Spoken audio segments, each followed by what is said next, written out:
দেখো এটা এক নম্বর আমার কথা রয়েছে। তবে তার আগে ডিজিটাল বাংলাদেশের জন্য আমার যে বিষয়টা খুবই গুরুত্বপূর্ণ বলে আমি মনে করি ব্যক্তিগতভাবে, সেটা হচ্ছে এই যে আমরা গত সরকার একটা ন্যাশনাল আইডি কার্ড দিয়েছেন।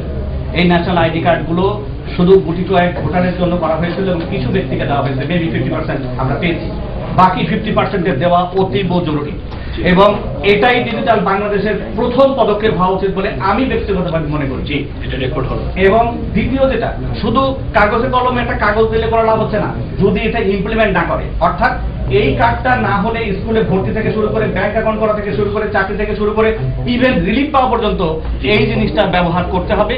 এই জিনিসটা চালু করা অতীব অতীব অতীব জরুরি। বিভিন্ন সেবা নেওয়ার ক্ষেত্রে এটা অলরেডি যে কোনো চালু হয়েছে, এটা চালু করতে হবে। ইভেন একজন বেতন নেবেন, অফিসে চাকরি করবেন, আমরা যখন চাকরি করি তখন আমাদের কোনো দরকার নেই। নেক্সট ইস্যুতে যান, ন্যাশনাল আইডি কার্ডের পরে নেক্সট ইস্যু যেটা আমার কাছে মনে হচ্ছে সেটা হচ্ছে, দেখেন কিছুদিন আগেও, কয়েক বছর আগেও আমরা সবাই জানি যে ব্রিলিয়ান্ট ছেলেগুলো বুয়েটে যখন ভর্তি হতো 1 নম্বর অপশন ছিল কম্পিউটার সায়েন্স। এখন 3rd ক্যাটেগরির ছেলেরাও ওই কম্পিউটার সায়েন্স লেখে না, এখন 4th ক্যাটেগরির ছেলে মেয়েরা কম্পিউটার সায়েন্স লিখছে। কিন্তু কেন? এই কেন রিভলিউশন কি আমরা কখনো করেছি? অর্থাৎ এটা সহজেই অনুমেয় যে পেশাজীবীদের ভ্যালু হয়ে গেছে অ্যাবসলিউটলি জিরো। অ্যাবসলিউটলি যদি খারাপ কথায় আমরা নিচের দিকে বলি তাহলে নমশূদ্র, স্ট্রেট নমশূদ্র ছাড়া কিছু বলা যায় না। যদি এরকম চলতে থাকে তাহলে ডিজিটাল বাংলাদেশ কিচ্ছুই হবে না। তার কারণ হচ্ছে ডিজিটাল বাংলাদেশের ইমপ্লিমেন্টেশনের দায়িত্বই পড়ে ওই আইসিটি পেশাজীবীদের উপর। এই কারণে এইটার উপরে সরকারের অতীব জরুরি দিতে হবে। এইটা একটা জিনিস। আরেকটা জিনিস হচ্ছে, সেটা হচ্ছে যে সমন্বয়হীনতা আছে। এই আইসিটি পেশাজীবীদের কোনো ভ্যালু নেই, একেবারেই ভ্যালু নেই, ইভেন সরকারি লেভেলেও নেই। কোনো যখন ফোরাম হয় সে ফোরামে প্লিজ না, আমি পুরো সময় দিতে পারবো না, এখন আমার বলতে দিতে হবে, হবে না। কারণ এই জিনিসটা যদি না থাকে তাহলে কাজ হবে না। আমার যেটা বক্তব্য হচ্ছে যে এই সমন্বয়হীনতা, যেটা একটু আগেও কথা হয়েছে, কিন্তু এই জিনিসটা পেশাজীবীদের ক্ষেত্রে খুব বেশিভাবে কাজ করছে। এই তাদেরকে আপনি দেখেন গত 10টা বছরের ইতিহাস যদি দেখেন তাহলে তারাই হচ্ছে সব থেকে নেগলেক্টেড, অথচ তারাই কিন্তু সবকিছু পরিচালনা করে। আপনি যদি বিশ্বের যে কোনো দেশে যারা উন্নতি করেছে, ইভেন ভারত, ইভেন নেপাল, সেখানেও কিন্তু এই জিনিসটা আছে যেটা আমাদের দেশে নেই। আমি একটু বলে নিই, আমার যেটা আপনার কাছে জানার বিষয় ছিল, বাংলাদেশ কম্পিউটার সোসাইটি কি হয়নি এই কথা না বলে আমরা আগামী 2010-এ কি দেখতে চাই, এটা 3টা জিনিস বলেন আপনি। আমি তো বলেছি শেষ করে দিই। আমি তো বলছি আপনার যেগুলো রেকর্ড করা হয়েছে, আমি তো প্রথমে বলেছি যে প্রথমে যেটা করতে হবে, আমি মনে করি সবার আগে ওই যে পাসপোর্ট, এই ন্যাশনাল আইডি কার্ডের যেগুলো, এটা করা এবং এটা ইমপ্লিমেন্ট করা। এটা শুধু ভোটার আইডি কার্ড না, এটা ন্যাশনাল আইডি কার্ড এবং সর্বক্ষেত্রে এটা ব্যবহার। 2 নম্বর যেটা, সেটা হচ্ছে এই আইসিডি পলিসি করেছে, কাগজে কলমের কোনো রাখলে লাভ হবে না। এটাকে একটা রোডম্যাপ তৈরি করে অ্যাকশন প্ল্যান তৈরি করা, অ্যাকশন প্ল্যানটা আছে, এটাকে বাস্তবায়নের জন্য পদক্ষেপ গ্রহণ করা। আর 3 নম্বর যেটা, সেটা হচ্ছে আপনি কি ডিজিটাল অ্যাডভাইজারের সাথে একমত যে একজন অ্যাডভাইজার থাকা উচিত? অবশ্যই আমি একমত। আমি সেই কথাটাই উনি বলে দিয়েছেন বলে আসিনি। আমি চিন্তা করি যে জিনিসটা হওয়া উচিত। আরেকটা জিনিস আমার এর সাথে একটা জিনিস জড়িত, সেটা হচ্ছে জনগণের সাথে বাংলাদেশে এখনো পাবলিক সেক্টরই কিন্তু সব নিয়ন্ত্রণ করে ইকোনমিগুলো এবং টোটাল জনগণের সাথে সম্পৃক্ত হলো পাবলিক সেক্টরগুলোতে। সেই পাবলিক সেক্টরগুলোতে যেমন সিটিজেন চারা করা হবে বলে সরকারের একটা নির্দেশ আছে, কিন্তু বাস্তবে তার কোনো ইমপ্লিমেন্টেশন হয়নি। আপনি যদি সেই জিনিসটা না করেন তাহলে জনগণ যে সুফলটা চাচ্ছেন, ওই যে আপনি ডিএলআর এর কথা বলেছেন, ডিএলআর কিন্তু পাবলিকের ডিএলআর কেন, আপনি এডুকেশন বলেন, যাই বলেন, সব কিছু পাবলিকের সম্পর্ক হচ্ছে পাবলিক সেক্টরগুলোর সাথে। সেই পাবলিক সেক্টরগুলো যেন অটোমেশন তৈরি হয় এবং ডিজিটাইজ হয় সেই ব্যবস্থা করা।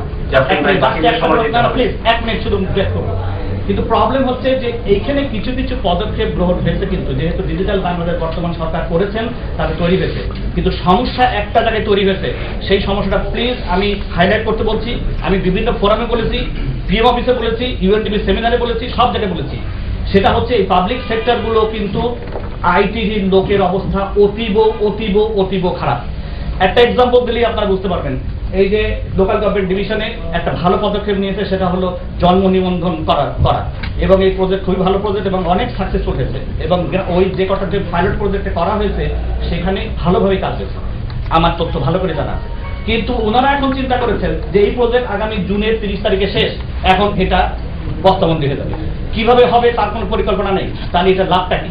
এইরকম যত প্রজেক্ট, এই কথাটা গত লাস্ট 30 তারিখে একটা মিটিং ছিল পিএম অফিসে, সেখানেও এনআই খান সাহেব হয়েছে, সেখানেও কিন্তু একই কথা বলেছি যে ইমপ্লিমেন্টেশন করলে লাভ হচ্ছে না। আমি এক মিনিট বলছি, শুধু সেই জিনিসটা আপনাদেরকে এইটাকে আমার মাননীয় আপনারা চেয়ারম্যান আছেন ওনার প্রতি থ্রু দিয়ে সরকারের কাছে আমার অনুরোধ যে এইটাকে অতীব জরুরি হিসেবে দেখে, তা না হলে আপনারা যে কাজগুলো করছেন সেটা হয়তো করতে পারবেন কিন্তু বাস্তবতা রাখতে পারবেন না। আমি আপনাকে আজকের এই প্রোগ্রামের মধ্যে যেহেতু মডারেটরের দায়িত্ব আছে, কিছু প্রিভিলেজ আমার আছে, সেহেতু আপনাকে বলবো, আপনি যে কথাগুলো বলছেন আপনি অত্যন্ত দুঃখের সঙ্গে বলছেন যে বিভিন্ন ফোরামে বলার পর এটা হচ্ছে না। আমি আপনাকে আজকের ফোরামের পক্ষ থেকে রিকোয়েস্ট করবো একটা লিখিত আকারে আপনার এই জিনিসটা ডক্টর আকরাম চৌধুরীর কাছে দেবেন। তিনি বাংলাদেশের জাতীয় সংসদের আইসিটি নিয়ে কাজ করেন, উনি এই বিষয়টা দেখবেন। আমরা বিশ্বব্যাপী দেখি যে আইসিটি প্রফেশনালদের অর্গানাইজেশন হচ্ছে সোসাইটি। সরকার যখন কোনো পলিসি তৈরি করেন তখন সোসাইটিকে ইনভলভ করে, কিন্তু বাংলাদেশে আমাদের এই সোসাইটির এই দুরবস্থাটা কেন?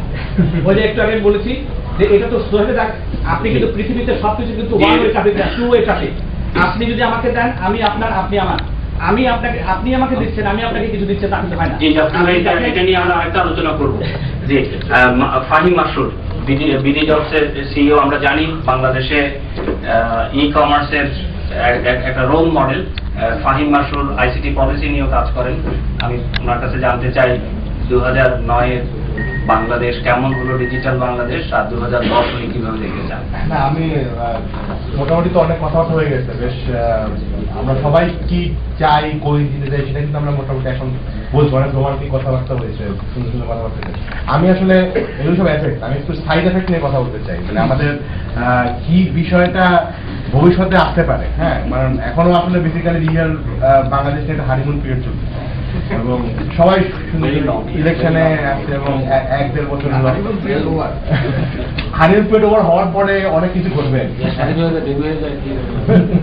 এনিওয়ে, আমার কাছে একটা জিনিস মনে হয়, দেখেন আমরা যখন মোবাইল ফোন চালু করলাম তখন অবভিয়াসলি এটা কেন আমরা চাকরি করতে পারছি যে ইউজাররা বেনিফিট পেয়েছে, তাই না? কিন্তু চিন্তা করেন মোবাইল ফোনের একটা স্টেজে আমাদের সবারই ব্যক্তিগত লাইফে বলেন বা পারিবারিক জীবনে বলেন, বিশাল কিন্তু অনেক কিছু হেদার আসছে মোবাইল ফোনে, তাই না? কালা জাহাঙ্গীর থেকে শুরু করে কত জাহাঙ্গীরও রেগুলারই হয়তো যারা পলিটিশিয়ান তারাও তো এটা ভালো জানে। এটা কিন্তু it took a long time for local law enforcement agency যে এই নতুন টেকনোলজির যে মিসইউজগুলি হয় সেগুলোকে প্রোটেক্ট করার ব্যাপারে। এখন আমার কাছে মনে হচ্ছে যে আমরা সবাই এত সুন্দর সুন্দর কথা বলতেছি যে আমাদের জীবনযাত্রা অনেক ভালো হয়ে যাবে, ideal Bangladesh, national park type হয়ে যাবে, কিন্তু এর সাথে সাথে কিন্তু খুব কালো কিছু জিনিসও চলে আসবে এবং সেটা কিন্তু ওয়েস্টার্ন ওয়ার্ল্ডও কিন্তু ওরা জানে বলেই কিন্তু ওদের লিগাল ফ্রেমওয়ার্ক বলেন, ল এনফোর্সিং ফ্রেমওয়ার্ককে দিয়ে প্রস্তুত করে। আনফর্চুনেটলি আমরা কিন্তু সবাই খুব ভালো ভালো জিনিসগুলি বলছি এবং আপনারা জানেন যে কোনো সোসাইটিতে যে কোনো কিছু করতে হলেই এই একটা রিয়াকশন কিন্তু হবে এবং আমার সোসাইটিতে অনেক মানে প্রতিক্রিয়াশীল বলেন বা যাই করে বলেন, অনেক কিছু চাবে না এগুলিকে অ্যালাউ করার জন্য। তারা কিন্তু ওই ব্যাপারগুলোকে ইউজ করবে। যে আপনার প্রায় আমি গত সপ্তাহ টিভিতে দেখলাম যে কোথাও নওগাঁ বা কোন জায়গায় একটা গ্রামের একটা ছোট মেয়েকে ব্ল্যাকমেল করা হচ্ছে, এরকম অনেক ঘটনা কিন্তু ঘটতেছে এবং ডিজিটাল টেকনোলজি ইউজ করার পরে আমরা চাই আর না চাই ইন্টারনেট কিন্তু গ্রামে গঞ্জে দেশে বিদেশে মানে দেশের বিভিন্ন আলাদা ছড়ে গেছে এবং শুধুমাত্র ভালো মানুষ সবাই যে ভালো মানুষ এটা ভাবার কোনো কারণ নেই। অনেকেই দেখবেন এখানে বেনামে এই নামে থ্রেট পায়, এভাবে পায়। আমার